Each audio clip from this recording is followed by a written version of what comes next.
इस वीडियो के बाद आप MySQL को यूज करके डेटाबेस से रिलेटेड वेरियस SQL क्वेरीज को एग्जीक्यूट कर पाएंगे।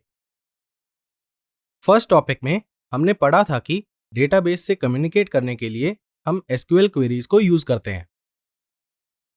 और पिछले टॉपिक में हमने कॉलेज डेटाबेस और स्टूडेंट्स टेबल का एग्जाम्पल यूज करके ये समझा था कि अगर डेटा टेबल में स्टोर करना हो तो वो डेटा कैसे रिप्रेजेंट होता है। अब अगर हमें डेटाबेस से कम्युनिकेट करना है और उसमें अवेलेबल कंटेंट को एडिट, स्टोर या डिलीट करना है तो हमें 3 अलग अलग कैटेगरीज के लिए SQL क्वेरीज को यूज करना होगा। पहली कैटेगरी है डेटाबेसेस, दूसरी कैटेगरी है टेबल्स और तीसरी कैटेगरी है रिकॉर्ड्स। चलिए इन कैटेगरीज में यूज होने वाली SQL क्वेरीज को एक एक करके पढ़ते हैं। हम पहले उन क्वेरीज से शुरू करेंगे जो डेटाबेसेस से डील करती हैं। किसी भी SQL क्वेरी को लिखने और एग्जीक्यूट करने के लिए हमें एक इंटरफेस की जरूरत होती है जो उन्हें रिकॉग्नाइज और एग्जीक्यूट करता है। लाइक फॉर एग्जांपल, हमारे पास VS कोड एडिटर है जो HTML, CSS, बूटस्ट्रैप एटसेट्रा को रिकॉग्नाइज करता है। वैसे ही हमें एक इंटरफेस चाहिए जो SQL क्वेरीज को रिकॉग्नाइज करे। तो हमें ये इंटरफेस कहाँ मिलेगा और हम इसे कैसे एक्सेस करेंगे? Well, you don't have to worry about this क्योंकि हमने इसे ऑलरेडी अपने सिस्टम पर सेटअप कर लिया है। विंडोज ऑपरेटिंग सिस्टम के लिए do you remember local environment setup करते वक्त हमने XAMPP को इंस्टॉल किया था? तो XAMPP कंट्रोल पैनल को यूज करके हम उस इंटरफेस को एक्सेस कर सकते हैं जिसकी हेल्प से हम SQL क्वेरीज को एग्जीक्यूट कर सकते हैं। तो हम अपना XAMPP कंट्रोल पैनल ओपन करेंगे। यहाँ पर हम बहुत सारी सर्विसेज को देख सकते हैं, पर अभी के लिए हम बस अपाचे और MySQL सर्विसेज से ही कंसर्न्ड हैं। अगर आप याद करें तो अपाचे हमें कोड को लोकली एग्जीक्यूट करने में हेल्प करता है और MySQL हमें इंटरफेस पर लेकर जाता है जिसे MySQL क्लाइंट भी कहते हैं, जहां हम SQL क्वेरीज को एग्जीक्यूट करते हैं। तो इस इंटरफेस को यूज करने के लिए हम पहले स्टार्ट बटन पर क्लिक करेंगे और फिर MySQL के साइड में बने एडमिन बटन पर क्लिक करेंगे। और जो यूजर्स उबुंटू यूज कर रहे हैं, आप टर्मिनल में MySQL -u -root -p को टाइप करके MySQL क्लाइंट को स्टार्ट कर सकते हैं। आप इस कमांड को वीडियो के नीचे से कॉपी कर सकते हैं, पर मेक श्योर कि आपका अपाचे रन कर रहा हो। यह आपसे MySQL पासवर्ड मांगेगा, उसे एंटर करके यह आपको MySQL क्लाइंट पर ले जाएगा। आप नोट करिए कि जो भी SQL क्वेरीज आपको एंटर करनी है, आपको उन्हें ये टर्मिनल यूज करके ही एंटर करनी है। और विंडोज यूजर्स के लिए MySQL client basically PHP MyAdmin page है जो ऐसा दिखता है। जो लोग सोच रहे हैं कि PHP MyAdmin क्या है, ये एक GUI बेस्ड MySQL क्लाइंट है जहां पर हम MySQL सर्वर को रिक्वेस्ट भेजने के लिए सारी SQL क्वेरीज लिखते हैं। अब क्योंकि ये GUI बेस्ड होता है तो ये काफी सारी इंफॉर्मेशन को हमारी कन्वीनियंस के लिए विजुअली डिस्प्ले करता है। पहले लुक में things might look overwhelming, but you don't need to worry about all the features at this moment. Time और प्रैक्टिस के साथ आप हर एक चीज को समझ जाएंगे। तो यहाँ पर लेफ्ट साइड में हमारे पास वो डिफॉल्ट डेटाबेसेस हैं जो इस सर्वर पर प्रेजेंट हैं। और पेज के टॉप पर हम एक मेन्यू देख सकते हैं जिसमें बहुत सारे टैब्स हैं। Let's again not worry about all these tabs right now. अभी हम बस SQL टैब को डिस्कस और एक्सप्लोर करेंगे। चलिए SQL टैब पर क्लिक करते हैं और देखते हैं कि क्या होता है। SQL टैब पर क्लिक करने पर हम देख सकते हैं कि मेन्यू बार के नीचे का लेआउट चेंज हो गया है।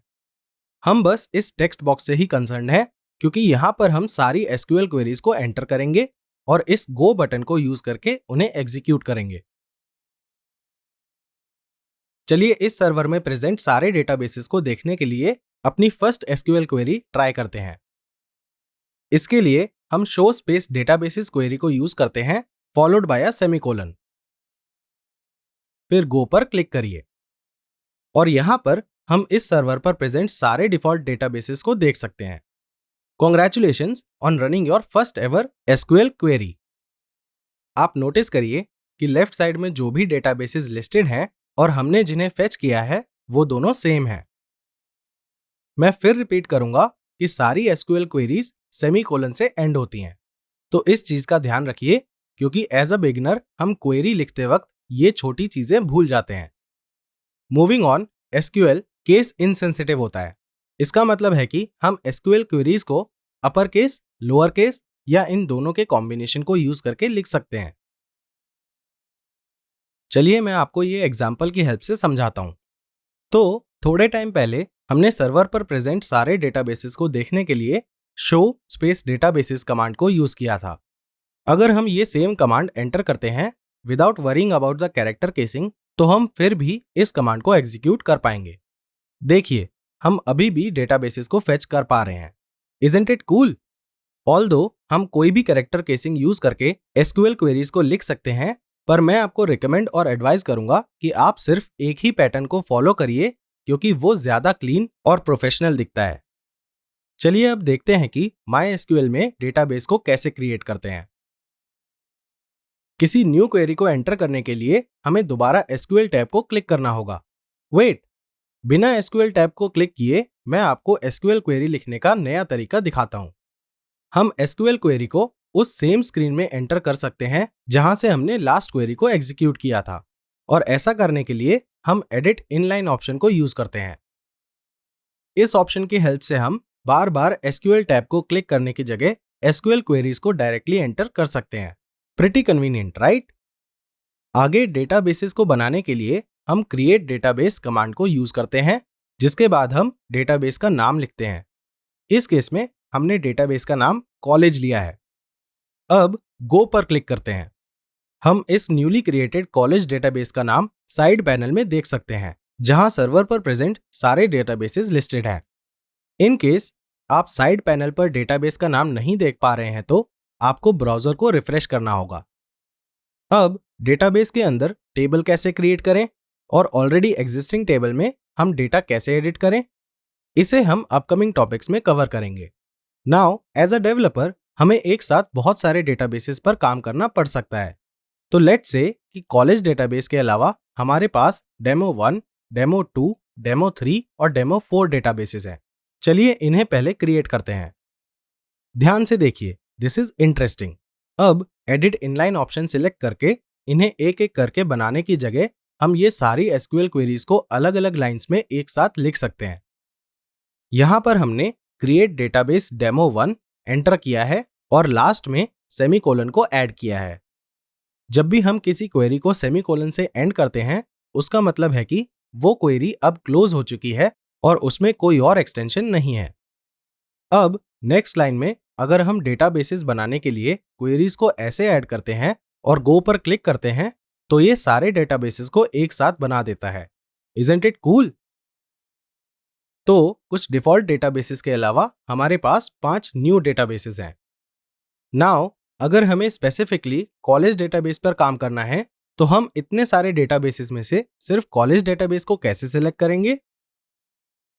इससे पहले ये चेक करते हैं कि अभी कौन सा डेटाबेस सिलेक्टेड है। इसके लिए हम सिलेक्ट डेटाबेस एसक्यूएल क्वेरी को एंटर करेंगे और ओपन एंड क्लोज पैरेंथेसिस लगाएंगे, और हाँ, सेमीकोलन को मत भूलिएगा। ये एसक्यूएल क्वेरी शो करती है कि हम किस डेटाबेस पर काम कर रहे हैं।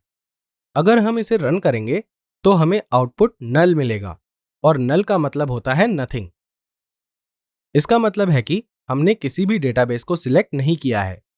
नाउ उस डेटाबेस को सिलेक्ट करने के लिए जिस पर हमें काम करना है, हम यूज कमांड को एंटर करेंगे फॉलोड बाय डेटाबेस का नेम, जो इस केस में कॉलेज है। जब हम इस कमांड को रन करेंगे हमें कोई विजिबल आउटपुट नहीं दिखेगा, बट टू बी श्योर कि हमने कॉलेज डेटाबेस को ही सिलेक्ट किया है, हम दोबारा सिलेक्ट डेटाबेस एसक्यूएल क्वेरी को एंटर करेंगे। आउटपुट में हम देख सकते हैं कि अब कॉलेज डेटाबेस सिलेक्टेड है। नाउ यहां पर बहुत सारे डेटाबेसेस प्रेजेंट हैं और हमें पता है कि हम कुछ डेटाबेसेस को फ्यूचर में यूज नहीं करेंगे, जैसे डेमो 1, डेमो 2, डेमो 3 और डेमो 4। तो हम इन डेटाबेसेस को कैसे डिलीट करेंगे? डेटाबेस को डिलीट करने के लिए हम ड्रॉप डेटाबेस एसक्यूएल क्वेरी को यूज करते हैं और उसके बाद डेटाबेस का नाम ऐड करते हैं। जैसे हमने पहले किया था वैसे ही हम डेटाबेस को डिलीट करने के लिए भी एक साथ मल्टीपल एसक्यूएल क्वेरीज को लिख सकते हैं। एंड हियर वी गो, ये सारे डेटाबेस डिलीट हो गए हैं और अब ये लेफ्ट साइड पैनल में भी नहीं दिख रहे हैं। अगेन कुछ यूजर्स के लिए अगर अब भी लेफ्ट साइड पर नाम विजिबल है तो आपको वेब पेज को दोबारा रिफ्रेश करना होगा। नेक्स्ट टॉपिक में हम उन एसक्यूएल क्वेरीज को पढ़ेंगे जो टेबल से डील करती हैं और उसके लिए हम कॉलेज डेटाबेस को यूज करेंगे। So stay tuned, but up next is a quiz. All the best.